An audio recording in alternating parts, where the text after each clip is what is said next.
Bienvenidos a la primera clase del tema 4 de la Unión Europea. En esta clase lo que vamos a ver es cómo empezó todo lo que hoy conocemos como la Unión Europea.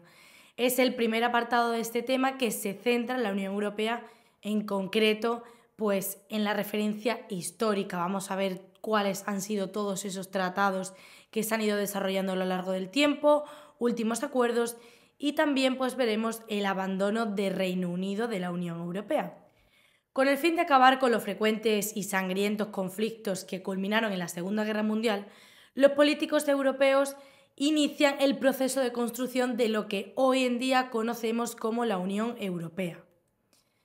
Es el 20 de septiembre de 1946 cuando el ex primer ministro británico Winston Churchill pronunció en la Universidad de Zúrich un discurso en el que propugnó la Constitución de los Estados Unidos de Europa, para el cual el primer paso ha de ser la cooperación entre Francia y Alemania, ya que sabemos que ni Francia ni Alemania acabaron como mejores amigos del mundo después de que terminase la Segunda Guerra Mundial. Entonces, son ellos quienes deben encauzarla junto con Gran Bretaña. Winston dijo que la estructura de Europa debe ser tal que haga de la potencia de un Estado un factor menos importante que la fuerza del conjunto. Sabemos que la Segunda Guerra Mundial acabó mal para Alemania y querían conseguir que ningún país por su cuenta volviera a liarla, volviera a utilizar armas, etc. Que todos los países fuesen amiguitos, ¿no? Poco después del Congreso de La Haya, más concretamente en 1948, el ministro belga de Asuntos Exteriores, Paul-Henri Spaak, pidió la creación de una Asamblea Europea con amplios poderes, compuesta por miembros del Parlamento de los diversos estados, que decide por mayoría de votos. Aunque Gran Bretaña, estando a favor de un órgano de carácter puramente consultivo, rechazó esta propuesta, en enero de 1949 se llegó a un compromiso: un Consejo de Europa compuesto por una asamblea consultiva para reunirse en público y un comité de ministros con poderes de decisión para reunirse en privado. Este es el primer paso hacia lo que viene siendo la colaboración entre países. Entonces, ¿cuál fue el primer paso que existió para poder conseguir esa colaboración de países? Crear esa asamblea consultiva para poder reunirse en público y ese comité de ministros para poder reunirse en privado. Ya vemos que en Gran Bretaña estaba reacio a ceder competencias propias, pero al final acabó pasándolo por el aro. El 9 de mayo de 1950, el ministro de Asuntos Exteriores francés, Robert Schuman, presentó un plan para una mayor cooperación europea y la puesta en común de recursos industriales entre varios países de Europa Occidental. Es por eso muy importante que cada 9 de mayo se celebra el Día de Europa. ¿Por qué digo que esto es muy importante? Porque podría ser una muy buena pregunta de examen. ¿Qué día se celebra el Día de Europa? ¿Y gracias a quién? Pues gracias a Robert Schuman. Para que se creó este día para esa mayor cooperación europea y que no se volviese a repetir el desastre de la Segunda Guerra Mundial. Vamos a ver el Tratado de París en 1951. De acuerdo con el Plan Schuman, 6 países firman un tratado para gestionar en común sus industrias del carbón y del acero. De este modo, ningún país puede producir armas de guerra para volverse contra los demás, como sí sucedió en el pasado en la Segunda Guerra Mundial. Este tratado es el que se conoce como el Tratado de París, formalmente tratado constitutivo de la Comunidad Europea del Carbón y del Acero. O sea, posible pregunta del examen: ¿a qué tratado se le conoce como el Tratado Constitutivo de la Comunidad Europea del Carbón y del Acero? Tratado de París, que se firmó el 18 de abril de 1951 entre la República Federal Alemana, Bélgica, Francia, Italia, Luxemburgo y los Países Bajos. La Europa de los 6, y fue el tratado que dio origen a lo que posteriormente sería la Unión Europea. El Tratado de París de 1951 estableció la Comunidad Europea del Carbón y del Acero, lo que se llama la CECA, que formó parte primero de las comunidades europeas y luego de la Unión Europea.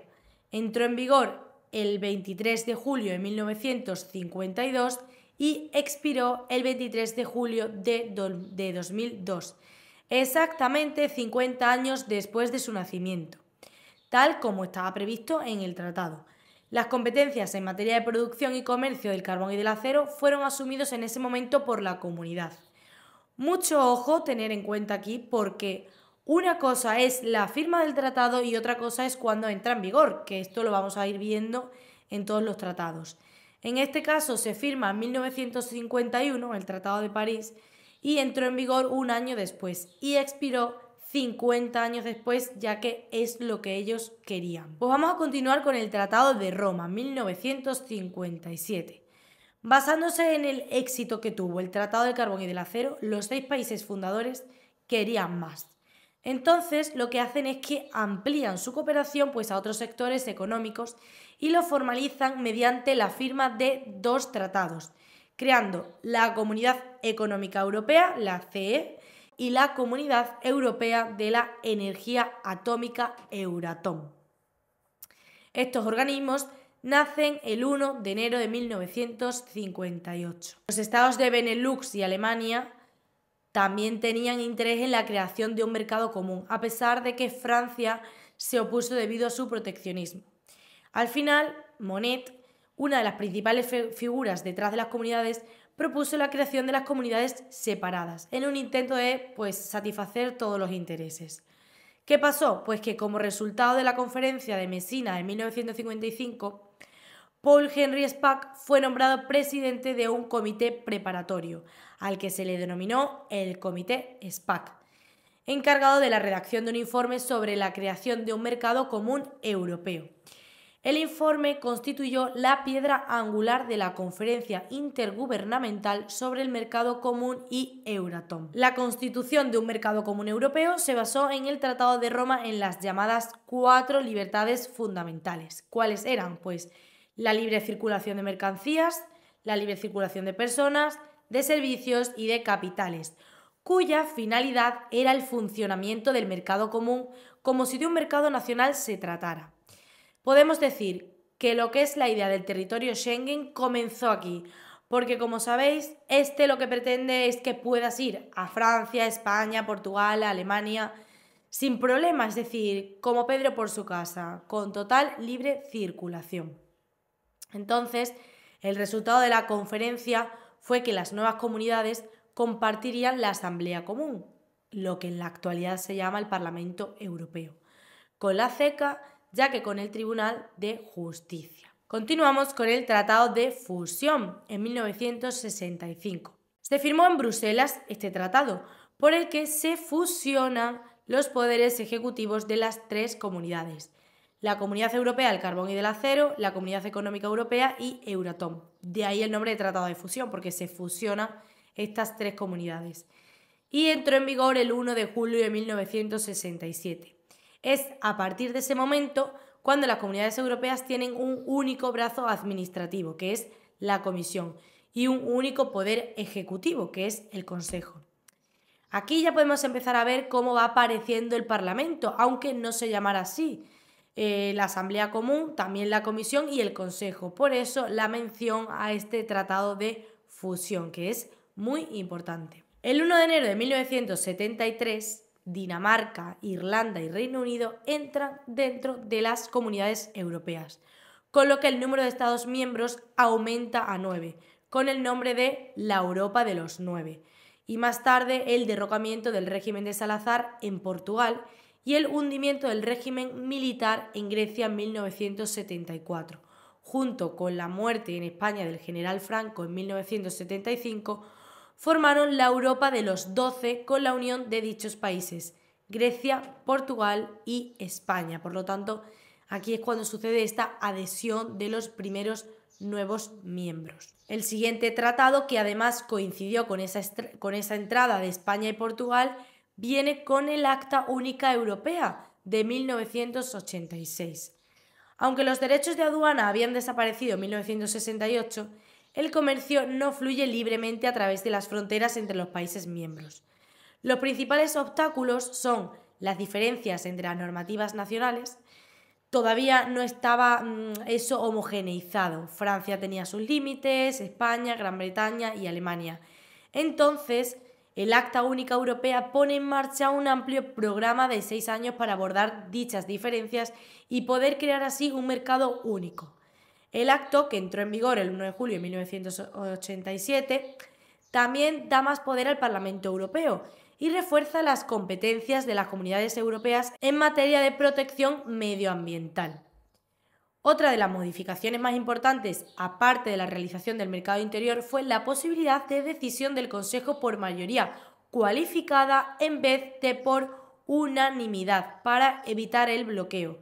Por lo tanto, a partir de ese momento, deja de requerirse la unanimidad.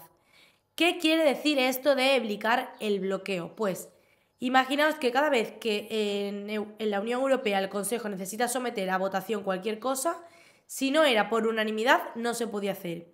Entonces, en cualquier momento que una persona estuviese en desacuerdo o que tuviese otros intereses, pues podría incluso llegar a amenazar diciendo, si queréis mi voto tenéis que hacer tal.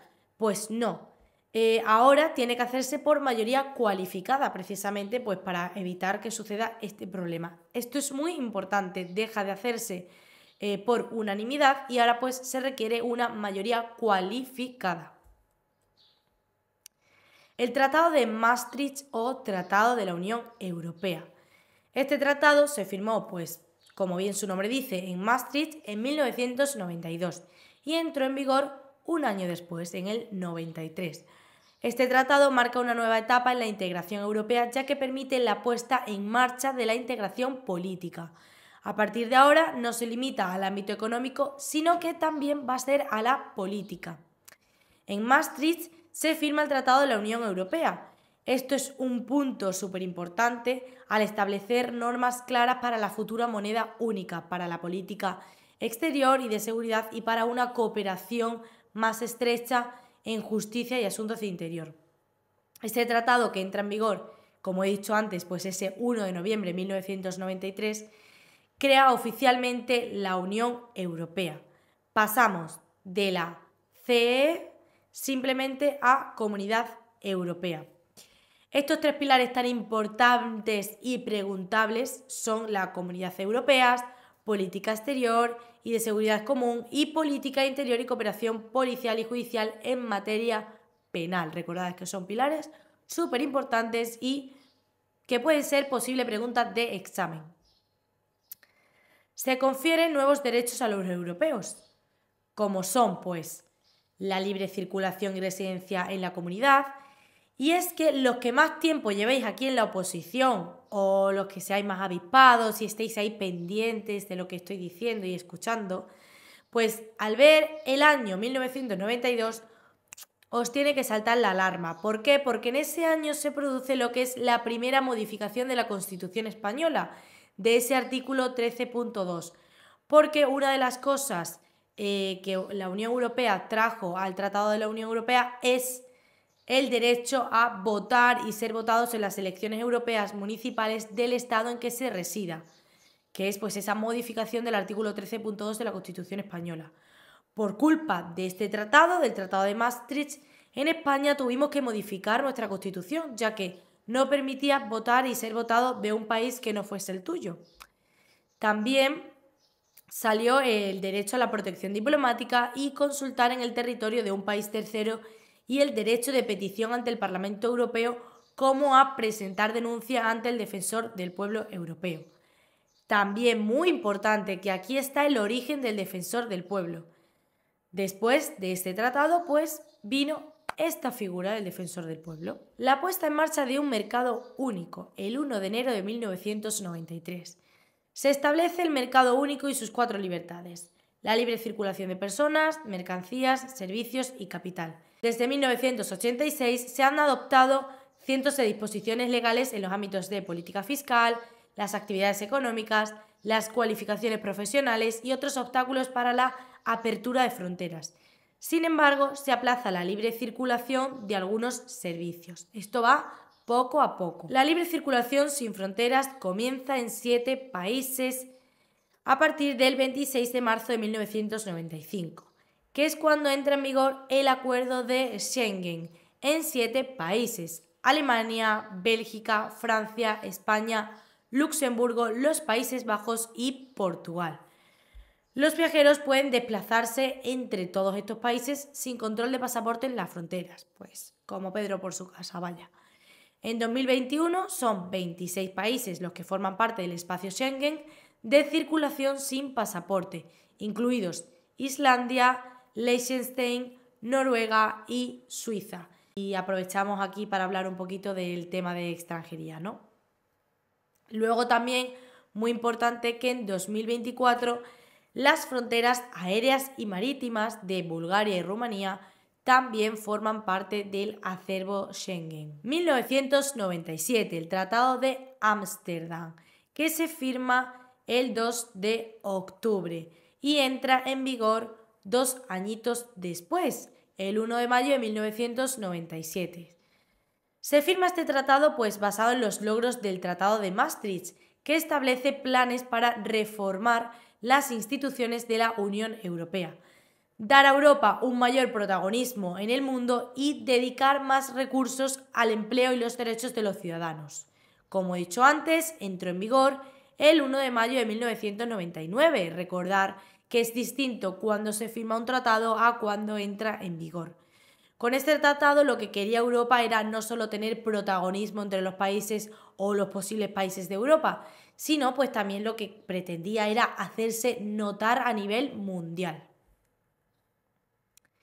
Tratado de Niza, que se firmó el 26 de febrero del 2001 y entró en vigor 2 añitos después también, el 1 de febrero de 2003. Los dirigentes de la Unión Europea firman el Tratado de Niza con el objetivo de reformar las instituciones para que la Unión Europea pueda funcionar de forma eficaz después de llegar a los 25 países miembros y prepararse para la adhesión, porque iba a venir otro gran grupo nuevo de miembros, entonces pues tenían que estar preparados. Entra en vigor el 1 de febrero de 2003. Niza simplemente lo que pasó fue que en Francia dijeron, a ver, somos un montón ya, vamos a hacer un buen tratado, lo unificamos todo, nos ponemos al día porque va a venir otra buena tanda de países, entonces hay que estar preparados. ¿Qué pasó después? Pues que se intentó hacer una constitución para Europa, pero que ni Francia ni los Países Bajos la firmaron. Entonces tuvimos una constitución fallida de la Unión Europea. En Francia y los Países Bajos los votantes rechazaron el tratado por el que se establece una constitución para Europa, firmado por los 25 Estados miembros de la Unión Europea en octubre de 2004. Y vamos con el último y quizás el más importante de los tratados, que es el Tratado de Lisboa, que se firmó en Lisboa el 13 de diciembre de 2007 y entró en vigor el 1 de diciembre de 2009. Los 27 países de la Unión Europea firman el Tratado de Lisboa, que modifica todos los tratados anteriores. Se concibe para que la Unión Europea sea más democrática, eficiente, transparente y pues también que sea capaz de poder hacer frente a todos los retos mundiales como vienen siendo el cambio climático, la seguridad y el desarrollo sostenible. Todos los países de la Unión Europea ratifican el tratado antes de que entre en vigor en 2009. El Parlamento Europeo y los parlamentos nacionales adquieren más protagonismo y es que, al igual que los parlamentos nacionales, el Parlamento Europeo es elegido por los ciudadanos de la Unión. El procedimiento de codecisión coloca al Parlamento Europeo en pie de igualdad con el Consejo. Hago aquí un recordatorio para decir que tenemos un programa hablando de este procedimiento de codecisión, ¿vale? Otra novedad es la iniciativa ciudadana, de la que también hablamos en este programa, en el que un grupo de al menos 1 millón de ciudadanos de un número significativo de Estados miembros pueden pedir a la Comisión que haga propuestas de legislación. Igual que en España son 500.000, pues aquí es el doble, 1 millón. En este tratado también se prevé explícitamente por primera vez la posibilidad de que un Estado miembro se retire de la Unión. También la aprobación por mayoría cualificada en el Consejo se amplía a otras políticas. Y es a partir de 2014 la mayoría cualificada refleja la doble legitimidad de la Unión, que se alcanzará con el 55% de los Estados miembros que forman el 65% de la población. Este tratado también crea el cargo del presidente del Consejo Europeo elegido por 2 años y medio renovables. Por último, hay que añadir la figura del alto representante de la Unión para Asuntos Exteriores y Política de Seguridad, siendo también el vicepresidente de la Comisión.